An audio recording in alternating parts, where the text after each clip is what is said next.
this is Margaret with Recipe Amateur Investigator. Today we're going to make a fabulous Italian dish called tagliatelle with mushrooms. Well, I didn't have that type of pasta, so we're going to substitute with fettuccine. So let's get started. In your skillet, you're going to get 2 tablespoons of olive oil. And then you're going to put your mushrooms in here, let it set for 5 to 10 minutes without turning it. The reason why you don't touch it, because you're letting all the absorption of the mushroom flavor out. So you don't want to lose that flavor. I already got mine nice and brown and did it already. So while this is getting brown, warmed up again, I'm going to pour in my garlic. With the garlic, you can do 2 cloves. If you want more, do more. We like garlic in our house, so I did 3. So I'm going to put that in and just let it simmer with my mushrooms for just a few minutes till I get this done here. As you see, and I just let, oh my gosh, you can just smell all of the aroma all at once, so it's going to be a great dish. So while this is just simmering on low, very low, what we're going to do is get these porcine mushrooms. They're dried mushrooms. They come something like this in a cellophane. And it was hard for me to find it, but I finally found it at one of our local sprouts, should I say. But I did find it. You're going to put them in here. You're going to make about 2½ teaspoons. I'm going to just make sure. About 2 teaspoons. You're going to put them in one of your food processor, and then you're just going to puree it, which I have been doing already. And it's going to come out, some chunks might come thick, and that's why we're going to strain it if we need it. And it kind of smells like mushroom soup, actually. When you open it up with the power, it kind of smells like a mushroom soup.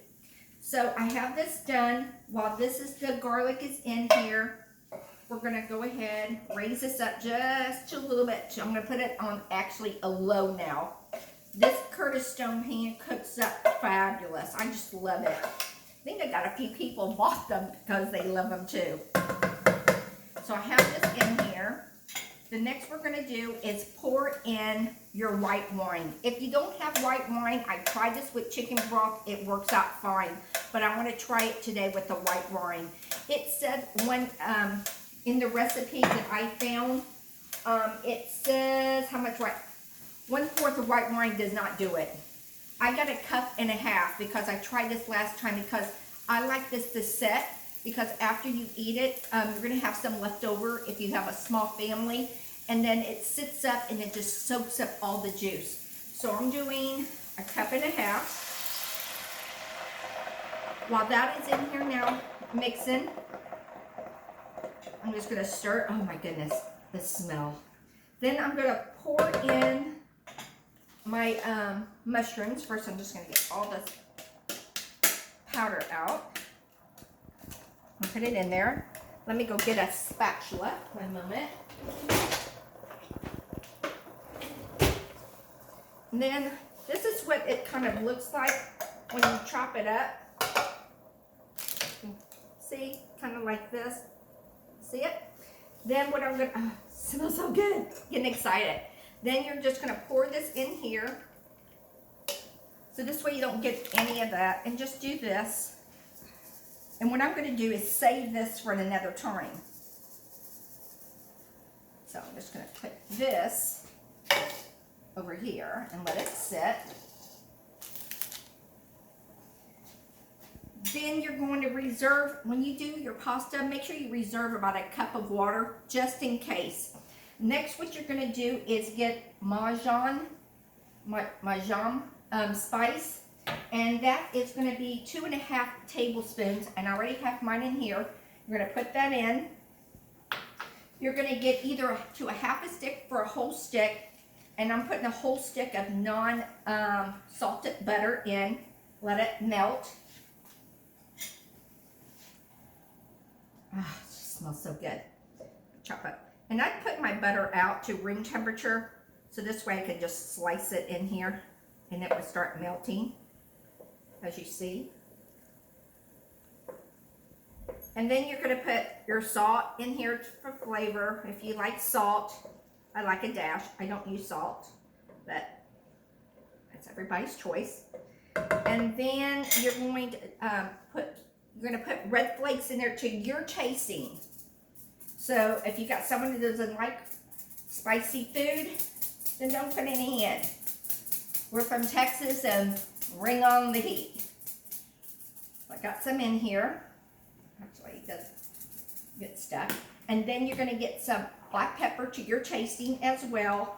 And I bought this ground, the one that's crackled, so I can put that in there. I wish you could just smell this sauce. It is so fabulous.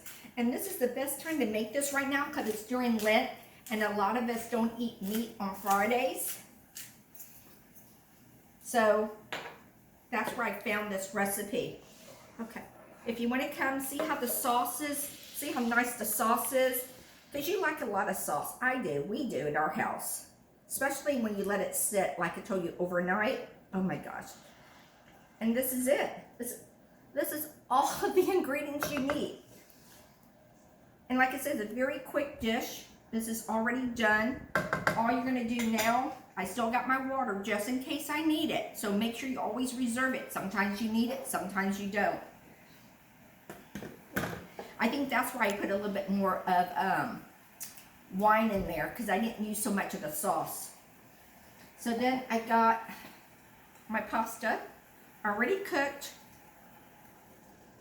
You just put it in to the dish and you just heat the pasta in here. Oh my gosh, come look. You see it? Look at this. What an easy dish. Plus cleanup is not that bad in everything in this pan because you don't have to do everything I did. Just grab the seasons as you go and put them in. And this is it, guys. This is your dinner. Sorry, I got 3 Westies and another one, but they're guarding their cheese stick toy. Nobody wants to share. Okay, so then the only last finished product you're going to do next is get your Parmesan cheese. You can get it grated yourself. You can get the one in the can. You can get one in a pouch. And that's what I did because this one's kind of shaved. So let me just get it because I want to make sure everything incorporated. Now see, I think I need a little bit more juice in here. So I'm going to throw in a little bit of the water that we reserved for the pasta. And like I said, if you don't want to use white wine, chicken broth works great in here. Oh, it just smells so good. And then you just kind of serve it up in a little plate.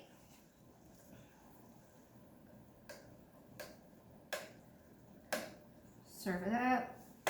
Put a little cheese on it.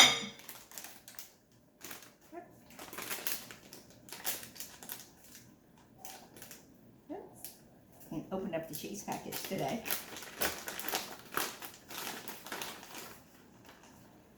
Put some cheese on it. Where's my pretty little fork? And then you could present this to your family. Just kind of twirl your spoon around. Just keep on twirling your plate like this. Do a little presentation. Put your cheese and your mushrooms on top of it. And that's it, guys. And I'm telling you, this is so quick and easy and delicious. It's so good.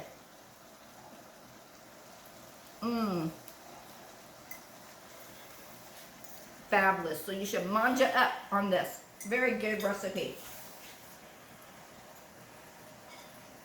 Follow me on Facebook at Recipe Amateur Investigator, the group page. You can also find me here on YouTube as always. I'm also on Instagram. Hit subscribe to each and every one of my channels, especially on my YouTube channel. We're over 100. Woohoo! Over 100 now. I think 108, 110, something like that. So I'm fabulous. Thank you all for being part of me and my journey in this Recipe Amateur Investigator. If you like this recipe, follow me again. Thank you for coming to my home. I hope your family enjoys this meal as much as my family's going to enjoy it. Bye, guys.